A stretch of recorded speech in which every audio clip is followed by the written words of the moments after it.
Hi there, I am Milton, and welcome to the very first episode of R19.io podcast.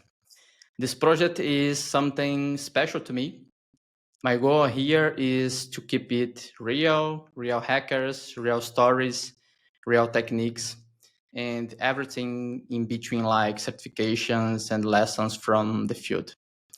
And I couldn't think of the better way to start than talking to a friend I truly admire. He's teacher, speaker, consultant, and honestly, one amazing hacker. His name is Sergey Chubarov. He has been a Microsoft MVP for years and is council instructor like me, and he holds many cybersecurity certifications. Sergey, please go ahead and introduce yourself to everyone. What can I add here? You already done that. Okay, one more time. My name is Sergey, and I'm a consultant, instructor, speaker at the conferences. So if you'd like to find some conferences with my talks, yeah, I had sessions at DEF CON, Black Hat, and some other known security conferences. So I'm a really big fan of the show stuff to people, the how it works. And if I present at the conference, or if I deliver the training, or if I talk to my customer about some technologies, I prefer to show it because I think that's what, when people see it, then it works much better. I don't think we can make any demos here, but yeah, that's in general what my preference are. Yeah, but for people that don't know Sergey yet, I will share with people the LinkedIn and social medias.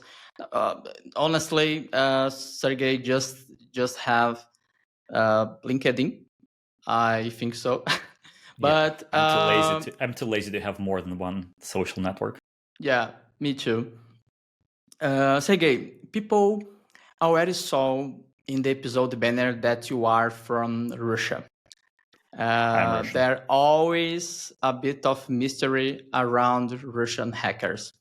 And let's be honest, you guys are really skilled. Can I confirm that? Yep. Yeah. You want details, or just you want me to say yes or no? Yeah, you can. It's freely. Okay. So it's like I can't tell you for sure what the reason why, but maybe it's because of the Soviet education that we still have in Russia, but at least in my ages. Maybe because we would like to just know deeper for that about this, because I work with the Russian customers a lot, and quite often when you start to talk about some technologies, they always want to know how it works.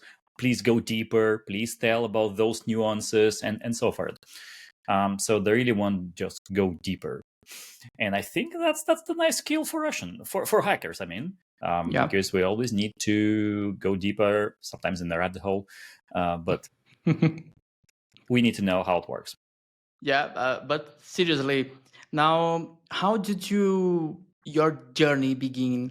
What was the moment when you said, "Yeah, this is what I want to do for a living"?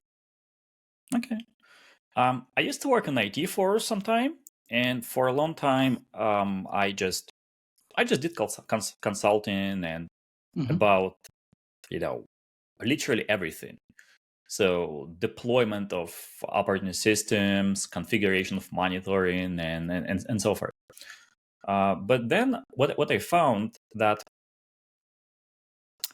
security become more and more important. Do you remember this case with Snowden? Yeah, I know. 2013. 13. Yeah. 13. I would say that was a really big shift, because for a long time I talked to customers about security as well, and they just didn't show much interest, because yeah, security is important, but we have a limited budget. We need to do this and this. Our manager, they don't care about security. They want to have like productivity. They want to have this kind of pretty application and so forth. But then when the case at Snowden happened, it just really make changes. People start to think, and companies start to think, okay, can we fully trust our employees? Don't we need to apply more restrictions? Do we need to test how safe we are, and if someone can steal the data from us, and if those someone are our employees as well? Because when talk about pen test, quite often we have some kind of already assumptions, like you are the employee who has access to this machine, and now what you can do from it. And so that make changes. That makes a lot of changes. And so over time, I start to see more requests in security. I start to implement security features and so forth. And then I don't remember what happened before. WannaCry, or I just found it myself that hacking is interesting. I mean, ethical hacking is interesting. Somewhere almost in the same time, WannaCry. That was this. I think that was the second big change that I saw. WannaCry was really one point that changed the mind of many businesses around the world. Yep, because even when they had Snowden, large companies start to think, but small companies they still were sure that like, we are too small for attackers. So yeah, of course, Snowden may take something important from the large company that has a lot of financial secrets and so forth, but we are too small. No one cares about our company of 50, 100, whatever people, or even a couple of hundreds. So no one cares because we are too small. We don't hold any like corporate secrets and so forth. I mean, like government secrets and so on. But WannaCry proved to everyone that even if you are a company with 2-3 machines and you have like a customer facing application and that's all, someone can just send you like ransomware that will encrypt all your data that costs a lot. That will cost your business, and you cannot do anything with that even if you pay. So I would say that changed the mindset for everyone, even for companies that before thought that they are invaluable and no one cares about their companies. This is an interesting thought about because I remember it's already, I think, in 2015, when in Brazil, I lived there. Right now, of course, I live in Portugal, but surprise. Yeah, surprise. But I remember that this was a big storm around all the type of the businesses, small businesses, big businesses, and stuff like that. And I don't know if I could say for security professionals like me and you, if this was good or a bad thing. Because if you stopped to think, okay, if this situation is not happen, what do you think that, how do you think that cybersecurity is today? Do you think that many things it's already changed in 2025? What do you think about that? I don't know how we never know what will happen if something get changed, because history has its own path. Yeah, exactly. But I can definitely say that for many companies it was a hard lesson, but it was a lesson. And for us, for security professionals, it was like a big push. And after that, we start to have more interest to cybersecurity, and so more projects. That's where I started the pen test, by the way, and ethical hacking and all that stuff. after customers start to ask for it, they say like, look, we need to test if we are vulnerable or not, if someone can hack us or not. And only after we have this kind of request, it makes sense to invest into it, invest our time. And yeah, of course, there are many enthusiasts that just want to do it. But for if we would like to just push the industry forward, then we need to have the demand from the companies. Okay, makes sense. And talking about path, let's talk about your path. You became a global instructor, MVP, consultant. Did you start working only in Russia, or did you already thinking international from the start? Mostly, I did it in Russia, mostly, and then I submit my session at the conference. It was accepted. I present my session. It had a really great success. And then I start to receive more invitations, like, would you like to speak there? And then, it's just become more and more and more and more. And so, yeah, but for many years, I use Russia as like some kind of environment where I can get more experience into. Yeah, I know that. I know that. Really. This is a one interesting question that I have. I know that many another countries receive attackers from IP address registered from Russia, but do you think this is? Yes, of course, many people can just use VPN connections to use IP address from Russia, but do you think that the same thing happened inside the Russia? For example, Russian attacking Russian people, it's like because, for example, I know that if we stopped to think and saw the threat maps and stuff like that, you can see many attacks from Russia all the time to another countries, but the same happened inside the Russia. This is Honestly, a interesting question that I have right now. I don't have any kind of insights about that. But if we think logically, so if you're an attacker, and regardless of your location, if you are sitting in Portugal or in America, in the UK, whatever. So if you're an attacker, and let's say you would like to attack some kind of American company, and you reside in UK. So if you start to attack from your British address, then probably United States and UK will find a way to investigate it, and you'll be in trouble pretty quickly. But because of the kind of hard relations between Russia and America, for example, like probably it will be hard for them to investigate something like addresses that came from Russia. So I guess many attacks from Russian IP addresses not really originate from Russia. But I don't know. I don't know for sure. It just a guess. Yeah, just a way to hide your trace. Yes, I think the same. I think the same. Because right now have many service providers that provide VPN solutions and have data centers in many countries around the world. And right now it's more difficult to track someone behind the computer. But yeah.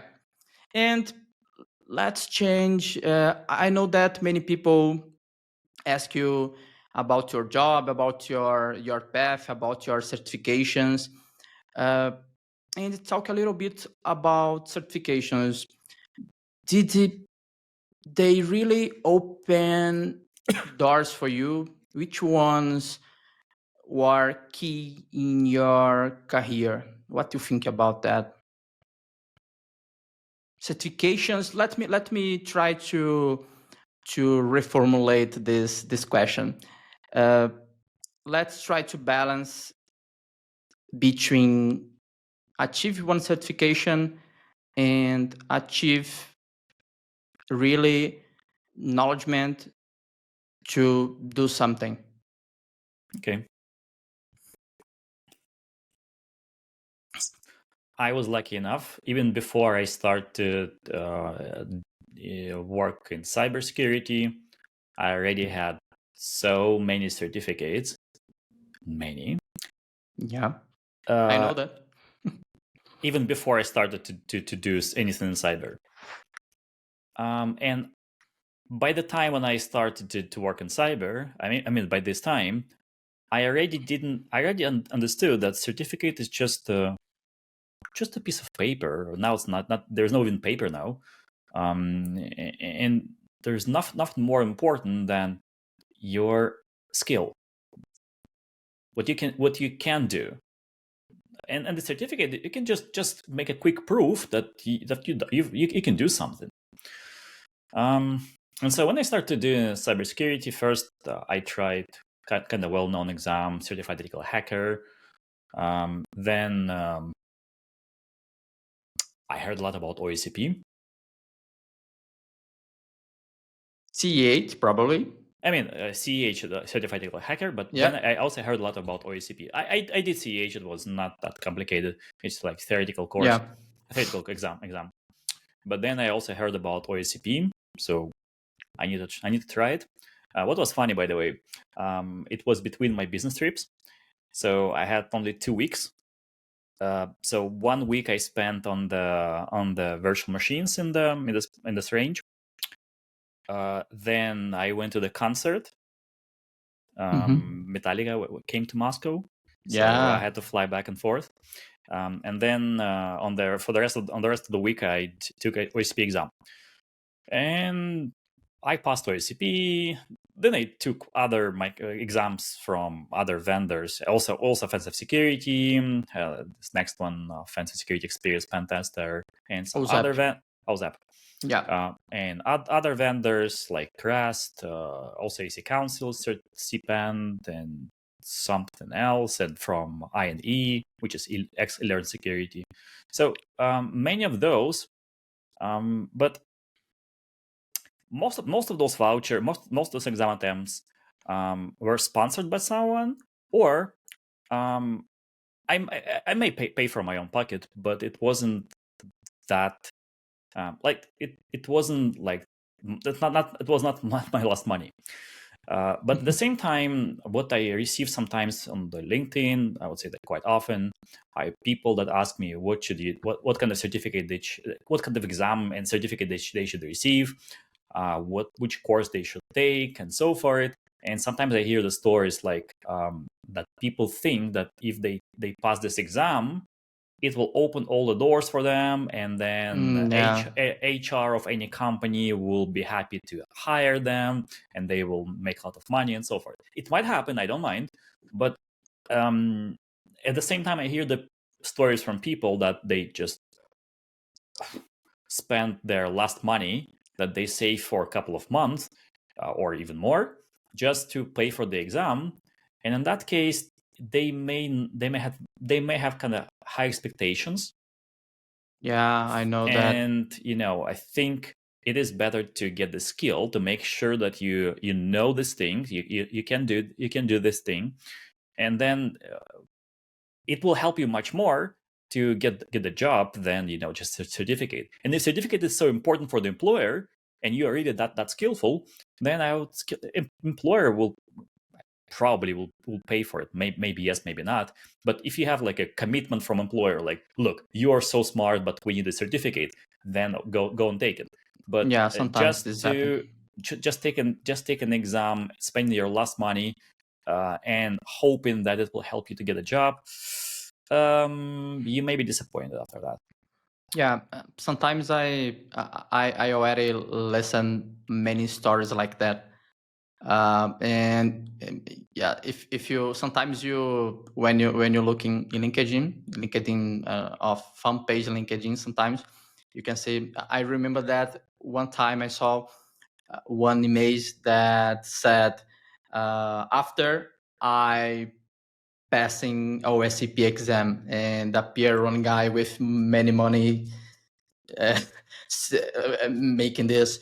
Right now I have many money because I've been passing in OSCP. But this is interesting topic because many people. Okay, I really appreciate. I really like to do many exams. I really have many certifications like you. But today I prefer to. It's more hard. Each day it's more hard to find one course or one training that you really can absorb something uh,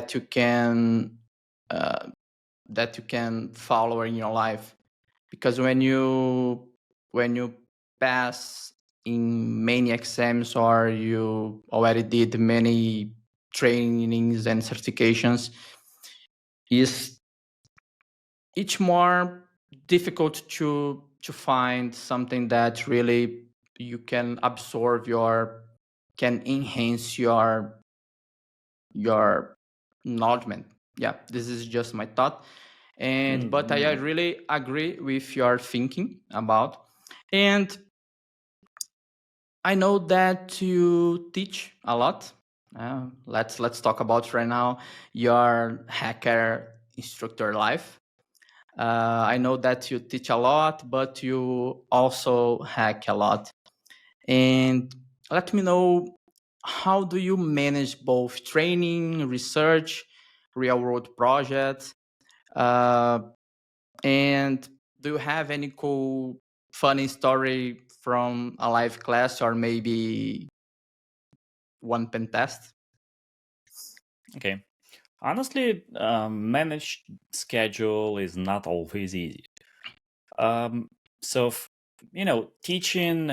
So, what is good about teaching? Teaching is really predictable. So we know that from like 9 to 5, we do things, and we know that after, like, let's say 6, 5, whatever, we are free. So that this predictability helps a lot because when you do pen test, you never know how long it will take, right? So it might work immediately, it may not work right away, and you need to like bend your head against the wall, and like it is harder to predict. So that's why when I get the request for teaching, I just say, okay, I'm gonna add it to my schedule, and so like it's in my calendar. And when customer ask me about the pen test and so forth, I'm thinking, okay, am I flexible enough to do that in parallel if needed? Or can we postpone it to, can I do it remotely? Is it possible to do them like during the nighttime? It depends, like different time zone. And quite often when it comes to projects, it might be just postponed because customer is not yet ready with all the preparation, which help us to move it to the different week when I'm free. So Yeah. even if it's overlapped, sometimes I need to do like sometimes I need to say, okay, I'm busy on during the day, but if you give me remote access, I can do that like afternoon after I've finished my like another commitment. But yeah, sometimes it might be a bit of challenge to manage that. And yeah, sometimes we have lack of sleeping. Yeah, this is and you in this, yeah, you have a big history behind the scenes, I think so. And while you are teaching, do you remember some funny story or stuffs like that? That okay, in this day was really really funny. Do you remember something? And you, of course, if you can share with us. With teaching, funny story. Yeah, teaching, or in one pen test case, for example. Good question. I wasn't prepared for that. Yeah, I know that. You want me to now just go back in my Yeah, exactly. I know. If you ask me the same, I probably I'm trying to roll back something in my mind right now, but Let's do it. Okay, let's do it. Share the funny story from your teaching or pen test. And while you're talking, maybe I'll just remember something. Oh, brother, this is so hard to answer right now. I know that. But I have one story, interesting story. When I was teaching the first class of CPENT in Brazil, and you know that CPENT is the major challenging for penetration testing from EC Council. Yes, of course. And okay, in this class, I remember that had more or less 30 people there. And one person never had opened one terminal, for example. Never. That was the first course that this person had it. This was really a big challenge for me, because I remember that I remember in Brazil, I teach for 2 weeks during 4 hours per day during 2 weeks. And I remember that after class, I met with him, and okay, bro, you needed to do something. You needed to run this command to working well, and was really a big challenge for me, because when I asked him, bro, you never worked with cybersecurity, you never, and just he said, I never opened one terminal. I don't know what means any map. Bro, this to me it's like okay, bro, what this guy is doing here in my first class of CPENT, bro. This was a little bit terrible, but I could survive. I remember, yes, this is a short, that I remember now, but okay. It happens quite often, unfortunately, because company may just send people. Oh, if you want a story like this, I had even worse. It was a long time ago. I work with customs, custom. And the course was about some kind of, I don't remember for sure, was like some kind of security of Windows Server 2012 course. So something very old, or even before 2009 or 8 R2, something like that. And so I delivered the course, and people are just look at me like what this guy is talking about. And then during the course, I realized that the people that were sent there, they work at customs as the security, but physical security with machine guns. Oh my goodness. They have no idea anything about what Windows Server is. They just stand on the border with machine guns, and they are security. That's true. Yeah. And it's not wrong, but this is the places maybe it's wrong. And then I start to ask questions, and finally I just dig deeper into that. And someone told me what was the problem. So there was a information system that those guys need to use, and this information system was installed on Windows Server. Can you hear the logic? So they just work with application, some kind of system. Yeah. The guys that stand with machine guns.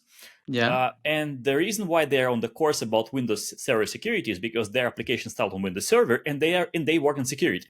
Oh my goodness! Oh, I understand now. I got it. Yeah, that was like a challenge for them, big challenge. Yeah, for me as well. Kind of funny now to remember. Yeah. But the funniest one was when I I don't want to give details since that's the public webinar. But once I came to one of the countries let's do different thing. Okay, no problem. Too many details here. You ask about pen test. So once I went to to one But country, you can talk about you can talk about it's not a problem. So I went to one of the country, did some in-person stuff, in-person pen test, and so after the pen test, after the first day, there were a bit of rumors about that there's a guy came to do pen test, and then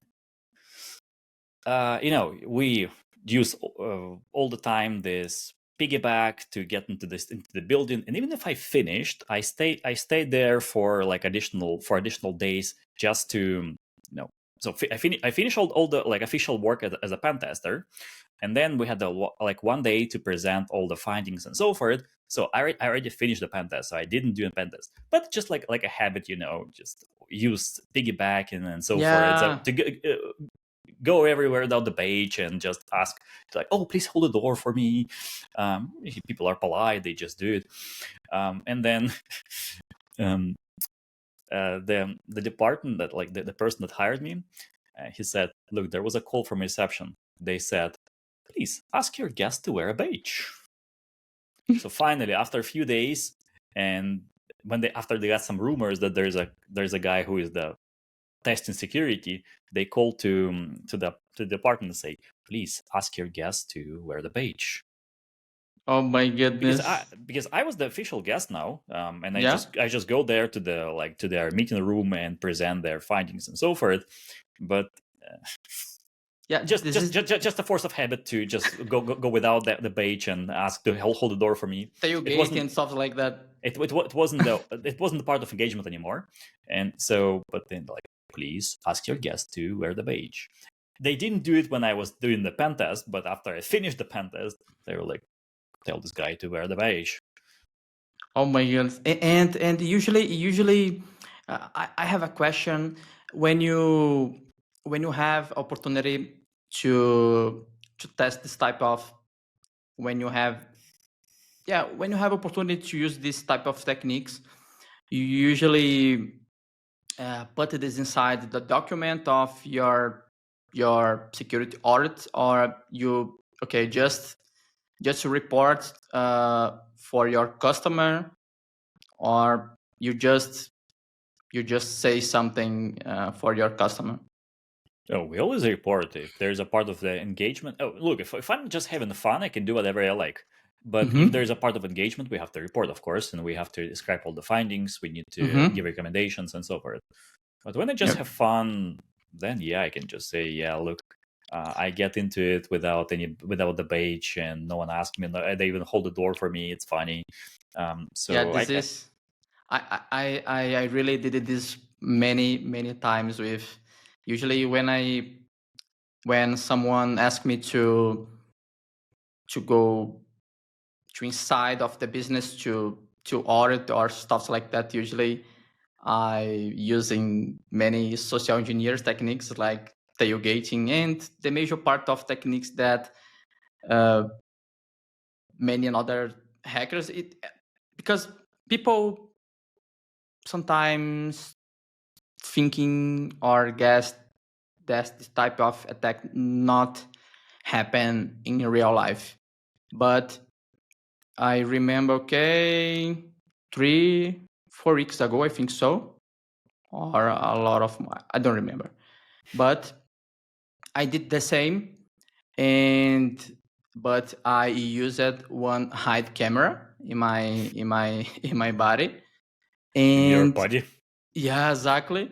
And bro, if you see that, it's like appear the part of a movie, because I talk with people that don't know me, and I opened doors and go to the sectors that I really couldn't enter and stuff like that. Bro, this is really happen all the time. Usually have one technique that it's not technique, but industry spy. I don't remember this is if this is real name, but industry. Oh, this word is so hard to pronounce, bro. Industry spy. You know, in Portuguese, you have more in words Portuguese, that. yeah, in Portuguese, yeah. Sometimes I think that Brazilian people have a difficult to pronounce words that are in it with R or finish with R. It's really hard for us to pronounce words like R. It's really hard. And then, yeah, okay, In industry spy, there is no R. yeah, exactly. But I'm not. But have industry. Yeah. Sometimes I have a difficulty to pronounce many words. Yes, I confess, bro. Okay, but talking about techniques, not only techniques, physical techniques. Do you have go-to technique that one move you always try first? For example, let me. What kind of hacking do you enjoy most? Usually, when you infrastructure, web apps, Active Directory, cloud, and what type of techniques that do you really like to use, or in this type of scenarios that I provide you? So there is no signature move because we always rely on the enumeration. So first we need to understand where we are. Of course, there's like for years. Oh, by the way, my favorite is Active Directory because I work with Active Directory for Mm-hmm. so many years and I know pretty well, and so that's what I like to compromise, and the cloud. So I would say two of my favorite topics. And so we of course we rely on the enumeration first of all because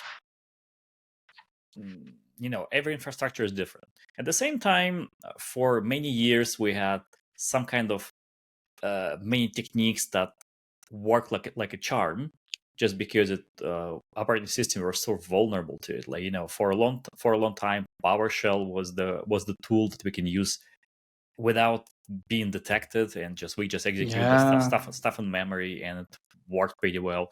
Now PowerShell is very restricted in many companies.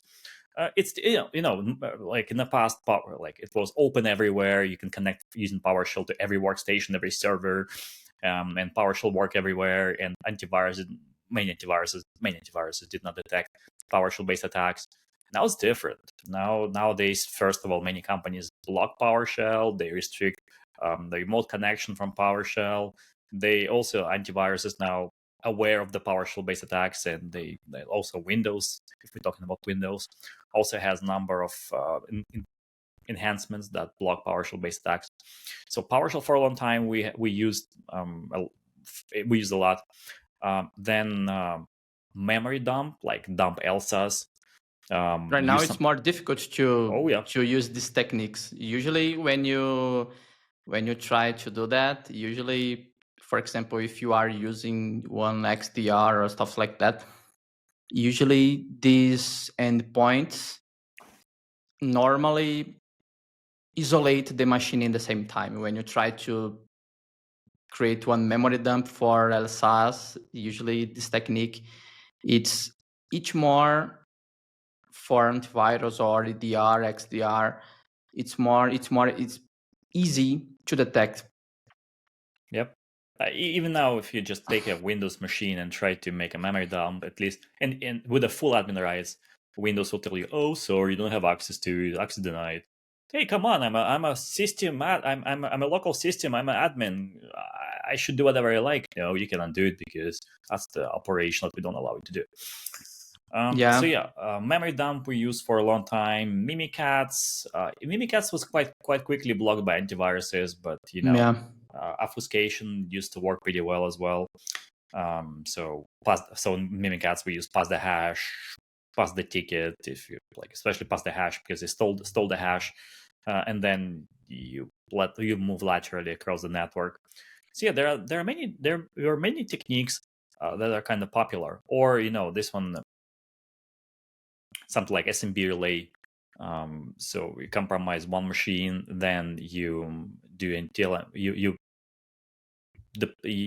deploy virtual SMB server, and then you just make a request from the machine, and you get this NTLMv2 hash that you can relay. So I would say those techniques were kind of very popular, but nowadays it's harder to use them. Quite often when I talk to people about security, and they say like Linux is more secure, quite often I don't argue about this, because Linux is quite well secure, but they mean usually that Windows is less secure, and it used to be like that.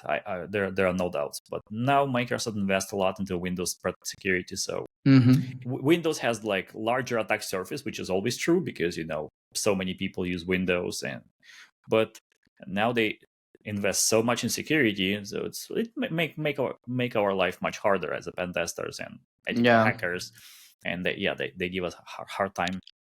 Hackers right now are really spend a lot of time with evasion techniques, and I think this is the major challenge right now, because sometimes you gain the first access, but via phishing or things like that. But sometimes the victim machine usually have a good XDR and have good protections and have their system really, really hardened.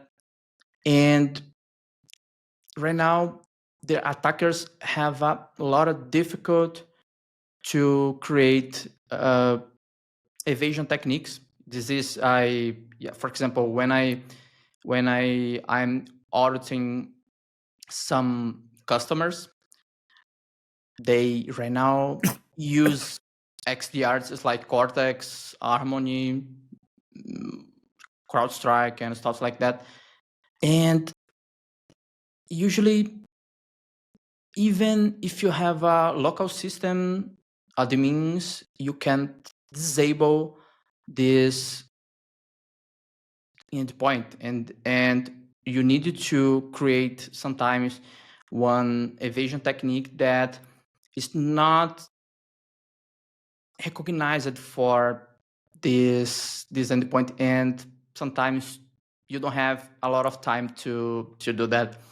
And yeah, in Brazil, I don't know, a few weeks ago happened. I don't know if you watch this or if you listen about that, but in the last month, I don't know, but a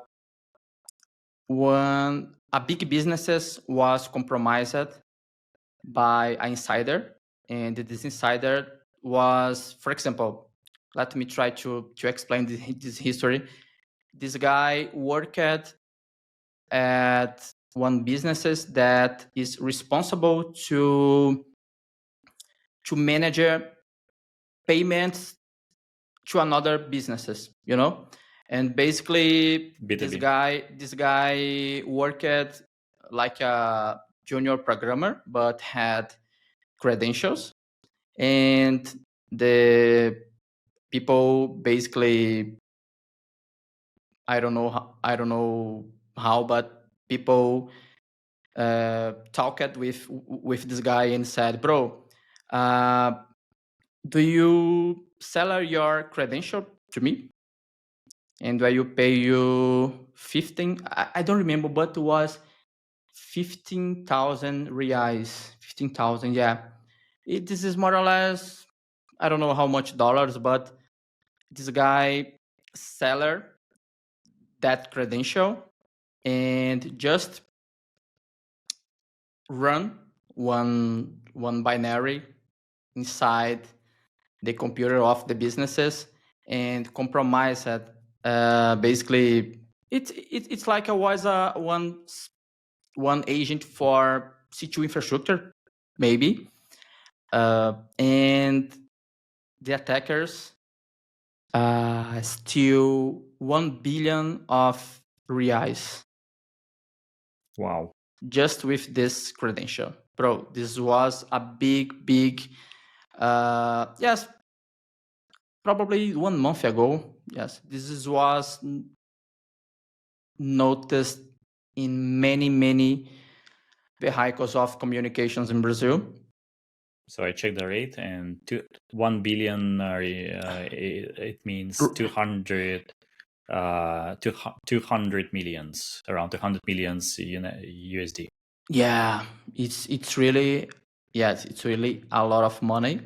But sometimes attackers right now are using this type of techniques because it's more easy to pay for someone that sometimes try to find one entry point and try to compromise the infrastructure.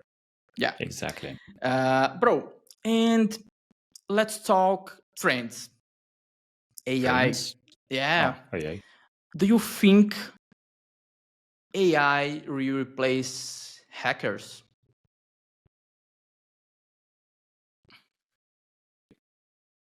If AI replace everyone, then yes.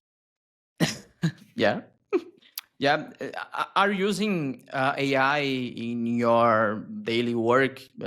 Can you give us some examples? I know that people right now are using ChatGPT and many other things for many many tasks, and hackers are using ChatGPT and AI to automate many things. But my question is really if AI will replace, yeah, the human touch, you know? We might have cases in the future when AI hackers will fight with, like, AI red team will hack with AI, will fight with AI blue team.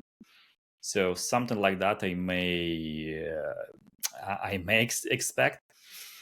But I would say like what we have, what we can see at this point, that AI might replace some kind of low skills, like those who do like a simple repetitive tasks.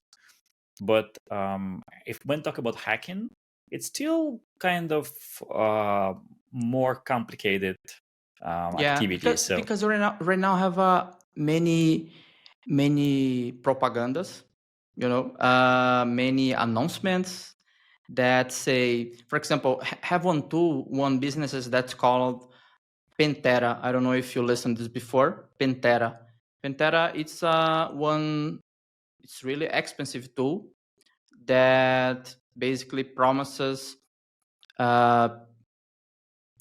basically make all the types of inside pen tests, and you just need to deploy inside of your network, and you don't need to provide credentials, you don't need to provide anything. And this tool basically, yeah, it's like a magic. And have many with AI right now, I have many businesses creating this type of announcements saying, bro, right now you can use my tool and you don't have an access to create one security internal team. I don't believe that, but this is my questions for you. Do you think this is will really happen in the future or not? I'm not the oracle. I don't know what will happen in the future. But I remember there's a story which we can call it funny, but there was a like business that suffered a lot from it. Honestly, I don't remember the name of the AI service, but this story was really recent. Maybe happened in June or something, when there was a service that help with the AI agent that help with some kind of development. Honestly, I don't remember for sure all the details. And then suddenly this service decided to remove the delete the database. And even there was instruction given to this service to not destroy any data. Service just override overall the instruction, and delete all the data of all of the customers, number of customers, and said, "Yeah, job done."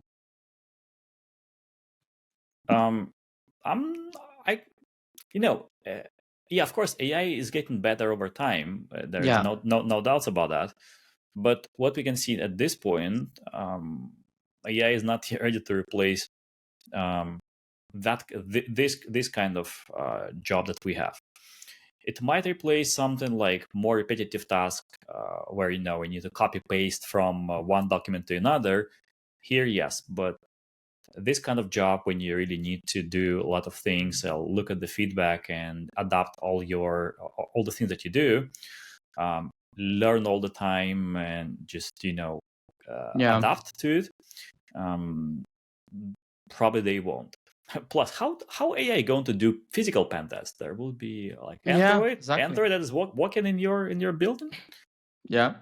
I probably, if this happen, I probably you and I don't. Probably in the future, I prefer to stay dead. This is really strange. Yeah, right now Elon Musk have some humanoids, but it's really like a robot. Don't have a face like a human. And yeah, in the future, really in the future, this probably can happen, but in the actual scenario, I don't know if this is happen. But yeah, this is just things in my mind, and I agree with you. I would say for people that waiting for that, it is not an excuse. You still need to learn pen testing, security, networking, and so forth. And because like oh no, robots will replace us soon, so let's don't do anything. No, learn as much as you can. Exactly. Yeah. And okay. And if talking about ethics in hacking, have you ever what is again which word? Ethics in Ethics? hacking. Yeah, ethics. Yeah. Ethics. Let me, for example, have you ever said not to a job because of ethics? Ethics. Okay. Yeah. Security is growing really fast, and the companies need help. But how do you personally draw the line? You one time, for example, refused or said not because of ethics.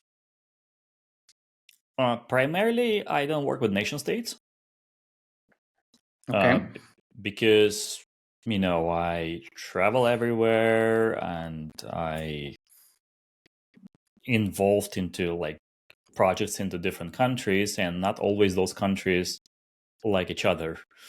And I'm not going to like make damage to any of those. So my primary concern is like I'm not going to work with. I mean, I may somehow like connect with people that work for the government, of course, but I'm not going to directly make a damage to another country.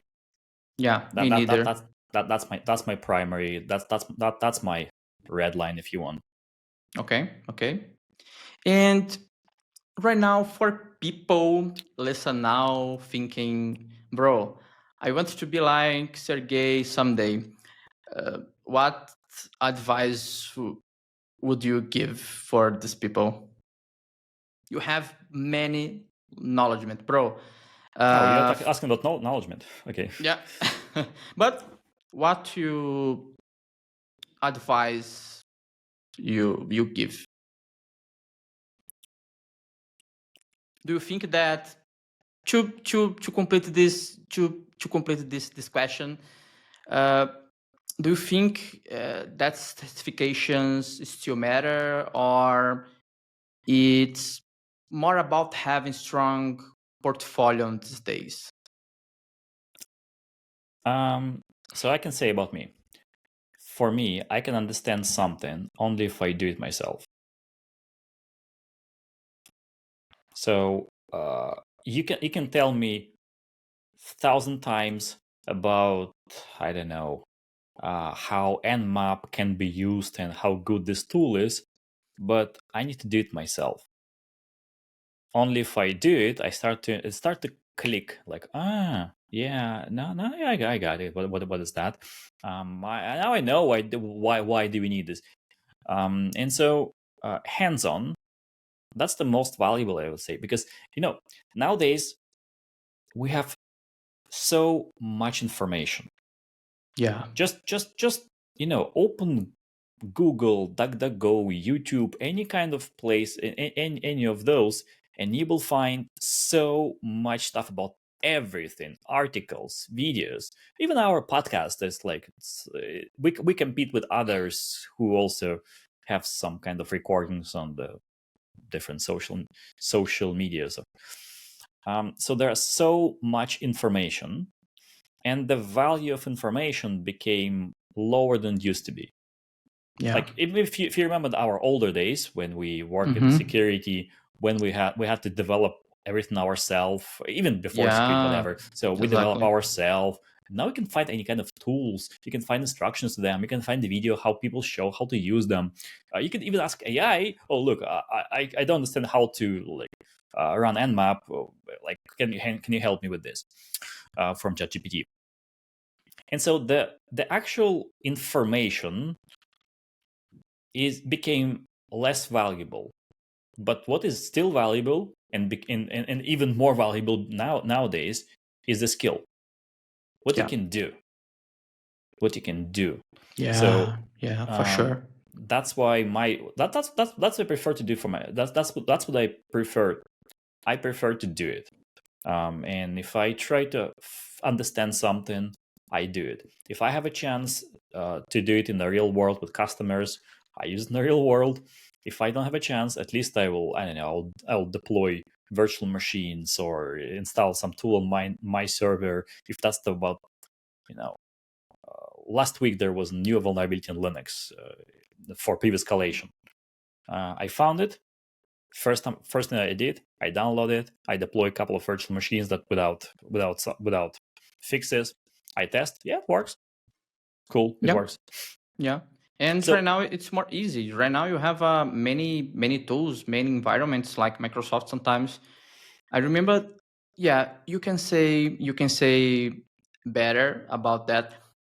Microsoft have many free plans that you can deploy virtual machines, free virtual machines, and you can practice. You have another platforms like Hack the Box, Try Hack Me.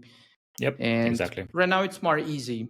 Yeah, it's with AI, with, like you said, with many people saying something, with podcasts, with YouTube videos, and I think it's more easy. In the past, you needed to create other things with your hands. Yeah. The problem that we have nowadays is that it is too much information, and now it's hard to find something that is really valuable, and not just because we have a lot of information, but most of that information doesn't have expected level of quality. Let me call it like that. Yeah, exactly. And how about your future? Any new projects, talks, or course coming soon? You have one expectation about?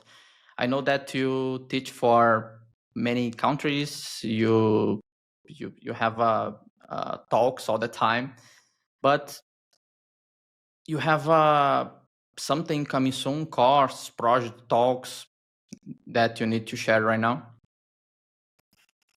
Yeah, I'm going to have a few talks. One will be in Switzerland. One is going to be Tennessee in the United States. Then will be in Okay, Dallas as well. A few nice. conferences. Maybe somewhere else. Oh, yeah, 2025 or just next year? no, this year. Okay. Also Netherlands. Like 4 confirmed talks by the end of the year. So Switzerland,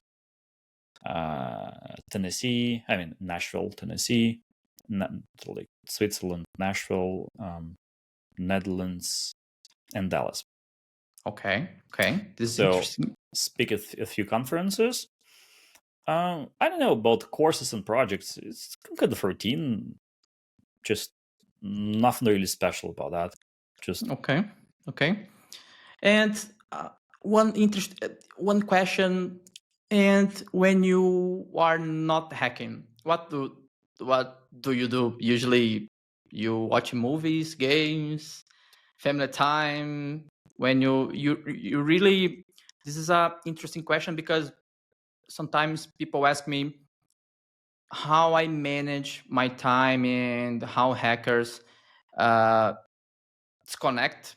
And I don't know if it is possible, but let me know what you think about that. When you are not hacking, what do you do? I mean, for like what is mine and what for other people. Let me just say a few words about myself. Look, I have a family first of all, so if I have a chance to, because I travel a lot, and if I have a chance to stay home without doing things, I will definitely spend time with my family. I also go to gym, like you have sport, workouts. I don't play any games. That's what that's like I admit. I don't play games, and when I hear about the names of the different games, it's like what I heard some names like Call of Duty. Usually Russian have good players there. For example, uh, games like Counter Strike, Call of Duty, and games like that have many good players there. I can tell you one story. Once I went to like one of the countries, and when I said to like I'm Russian, and the guy, Mhm. the guy that I talked to, he started to tell the words he know in Russian, and it was like a lot of curse words. I was like, "Where did you learn it?" He said, "I played Counter Strike with Russians." Oh my god! Yeah, really. For example, have a I don't know. I probably you make mistake right now, but uh, have one player from Russia. It's called Donk. Donk. It's a nickname, of course. I don't know how it's really called, but this guy have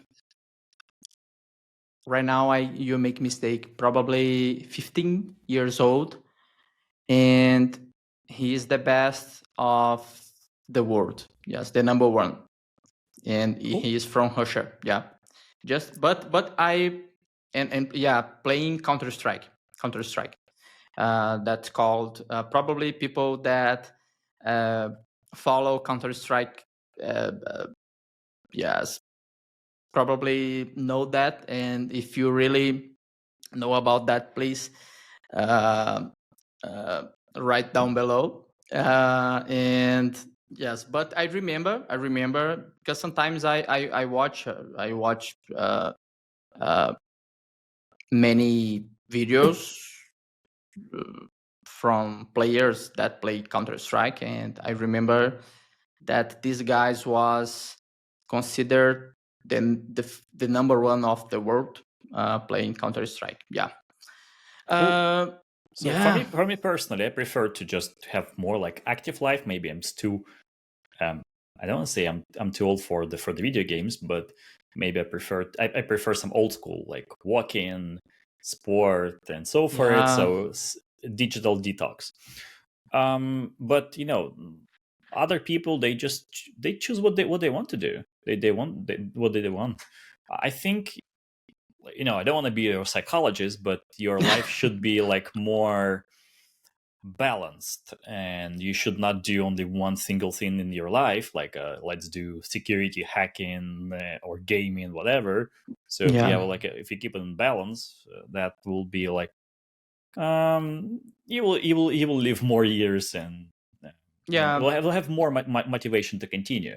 Because if you do the same thing over and over again, without changing your activity, maybe for someone that's okay, but I will get bored pretty quickly, and eventually I'll say, okay, Yeah, let's stop it. exactly. I right now I agree. Yeah, because the most part of my life I just thought in studying, hacking, working, and just I just talking about that.